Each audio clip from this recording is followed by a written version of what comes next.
This podcast is not for the overly sensitive, the terminally optimistic, or anyone who thinks dating in your 50s is a whimsical romantic comedy. Listener discretion is advised.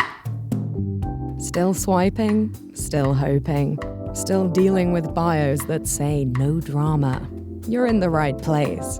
This is Girls Can Tell. It's not me, it's you. Hosted by Trent Erickson. Here to say what everyone else is too polite to. There was a time when people had to earn being interesting. Like, actually live a life worth telling people about. Now all you need is a TikTok account and the audacity to say things like, I'm just really into energy healing and Icelandic fermented foods. Who gives a crap? Keep it to yourself. This new brand of personality is completely interchangeable. A boring human template, usually wearing linen pants, sipping matcha, and a self-diagnosed neurodivergence, wearing it as a personality trait instead of a coping mechanism. My point is, you're not special or interesting, no matter how many times your parents or teachers told you you were. They lied to you, and right to your face, all your life. And now it's time for the real world to straighten you out, because it seems everyone's trauma dumping, horoscope predicting, and soft launching their basic boyfriend who works in sales and passing it off as interesting entertainment. It's not. We're all searching for identity in a world that rewards performance more than substance. But when you say sapiosexual, or is it sapiosexual? I don't even know how to say it. I don't use it that much. I value deep convos. And then your entire personality is brunch and crystals. I've got questions. Specifically, who told you this made you different? And who told you this made you deep? It doesn't. It just makes you fake and a follower with no thoughts of your own. Let me give you a hint. Putting intuitive empath in your bio is a huge teller that you're neither. You just think other people's emotions are about you. And if you identify as a healer, but you couldn't heal the back of your own foot, I'm skeptical. See, I think there's a heel joke in there. I don't know if I nailed it or not, but let's move on like that didn't happen. We live in an era where actual personality has been replaced with branding. What you consume is who you are. What you post is what you believe. And nobody knows the difference between having values and sharing memes about having values. If your entire worldview is just resharing reels that say, protect your peace or don't chase, attract, you are the problem. You're not moving and hoping someone accidentally runs into you. You're not attracting anyone to you. There's a difference. Having a real personality takes effort, involves risk and embarrassment. You have to try things and fail at them. You have to be comfortable being cringy sometimes. You have to say the wrong thing and learn from it. And most importantly, you have to be okay with not being liked by everybody. But online, you can skip all that and just curate. You could play the part in fake introspection with the right Canva template.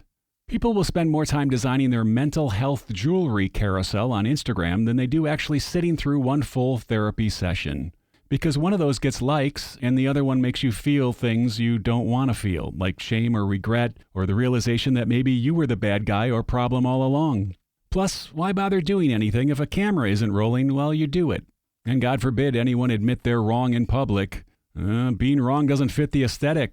You can't filter that or fix it in post, and you're acting exactly like someone with borderline personality disorder. I met a woman once who told me she didn't travel to go places. She traveled to say she's been. Her words, I said, you're not a traveler, you're just shallow. We didn't go on a second date. But that's what this all is now, a performance. You're setting a few pictures of the two of you over a journey tune. You're not falling in love.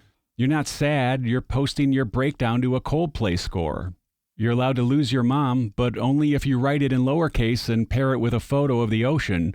I miss you always, over a sunset, with an acoustic guitar in the background. It's shitty content. That's not grief. Even our pain is now part of the brand.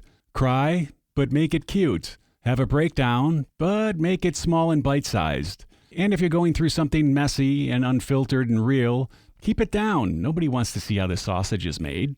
So people perform. They polish and broadcast curated vulnerability and then wonder why nobody actually feels connected to anyone anymore. Because you can't connect with that. You can only connect with a real person, not a fake persona or something you've built up to be yourself but isn't actually genuine. The people who have actually lived and been through things, people who know something, they're usually not trying to go viral. They don't need to announce their depth. They just are. They have a thing called quiet confidence and actual wisdom, and it's not for sale. Posting a picture with your I voted sticker? Neat. Shut up about it. Nobody cares.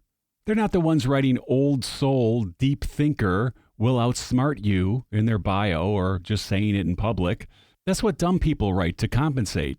Smart people just ask questions and listen. Real thinkers aren't reminding you of their intelligence. They're burdened by it.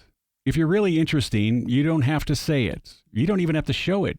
People feel it. You can't fake being real, but you can fake being deep, and a lot of people are, especially online. Same goes for creativity. Everyone's a content creator now, but nobody's creating anything new. It's repackaged ideas with the latest fonts, recycled tweets turned into carousels, quoting Jordan Peterson with a filter over your face. Meanwhile, the actual creatives, the people who sit alone in rooms and build things from nothing, they're not doing it for attention. They're doing it because they have to, because not doing it would make them sick. This is why everything feels shallow. We have very little authenticity. It's all about empty aesthetics. And now everybody's hollowing themselves out trying to stay relevant. And when it doesn't work, they go back to therapy. Not to get better, but to generate content about the process of getting better. We've confused exposure with intimacy. Sharing something doesn't make you vulnerable if it's choreographed. And no, saying, I'm being so raw right now doesn't actually make it raw. It's like prefacing a joke with, this is going to be hilarious. If you have to say it, it isn't. People used to be embarrassed to cry in public, and now it's a genre. You're not going through something, you're going viral for it. There's no intimacy in mass consumption by strangers. There's no real connection in a like. Dating feels fake because it is fake. We're matching with personas, not who they are, who they want us to think they are. The curated, clean, trauma-aware, softened version of themselves in a list of values they've never actually practiced. So if you're frustrated out there, it's not you. It's the theater and the illusion, the bait and switch of performative authenticity. And the only way to beat it is to stop playing.